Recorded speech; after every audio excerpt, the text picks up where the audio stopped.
کہتے ہیں مولانا محمد آصف شہزاد صاحب، مولانا محمد آصف شہزاد صاحب ذی المجد والعلا، اما بعد، بسم اللہ الرحمن الرحیم۔ قال اللہ تبارک و تعالی والذی جاء بالصدق وصدق به اولئک هم المتقون، صدق اللہ العظیم۔ وقال النبی صلی اللہ علیہ وآلہ وسلم لأبی بکر صدیق انت صاحبی فی الغار و صاحبی علی الحوض۔ قیامت تک رہے گا تذکرہ صدیق اکبر کا، چمکتا ہی رہے گا آئینہ صدیق اکبر کا۔ متاع زیست آقا کے قدم پر رکھ کے یہ بولے، برا یہ دین ہے سب کچھ فدا صدیق اکبر کا۔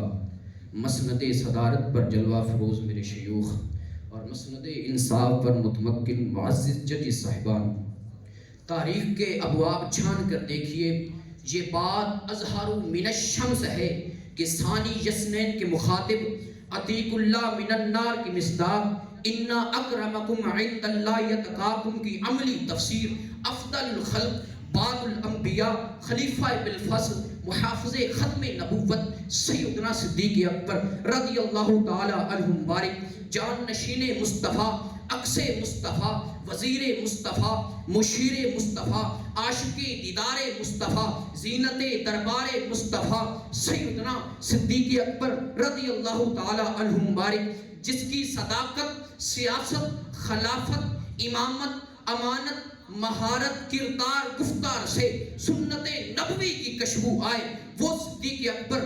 کون صدیق اکبر؟ حضور کے دور کے پہلے کلیم صدیق اکبر، اسلام کے پہلے صوفی صدیق اکبر، پیغام رسول کے پہلے داعی صدیق اکبر، امام العاشقین، فناف الرسول، روحانیت کے تاجدار، سلطنت عشق کے سلطان، فقر و استغنا کے پیکر، عاجزی و انکساری کا مجسمہ، اطاعت رسول، عشق رسول، ذوق و شوق، سوز و گداز کے مرکز سے اسیر، قلب سلیم، ذوق سلیم، یقین کامل، جذبہ کامل سیدنا صدیق اکبر میں تھا۔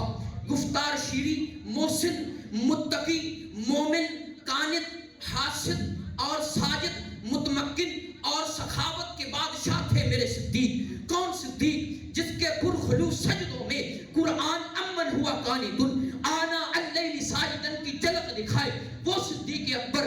اس یقول لصاحبی سے جس کی صحابیت ثابت ہو، وہ صدیق اکبر جس کے فسق و فجور سے وکرہ الیکم الکفر والفسوق کی تم دبا کر بھاگے، وہ صدیق اکبر جس کے طلب حق میں قرآن وما یدری کا لعلہ یزکا کا انکشاف کرے، وہ صدیق اکبر۔ لقد سمع اللہ قول الذین میں قرآن جس کی صداقت کی گواہی دے کر والذی جاء بالصدق وصدق بہ میں قرآن جس کی صداقت پر مہر لگا دے، وہ صدیق اکبر۔ وبشر عبادی الذین کی بشارتوں سے مبشر ہو کر ثم اورثنا الکتاب الذی اصطفینا کا پہلا مصداق بنتے ہوئے اللہ رب العزت سے ولا سوف یرضا کا سرٹیفکیٹ حاصل کرے، وہ رفیق پیغمبر صدیق اکبر۔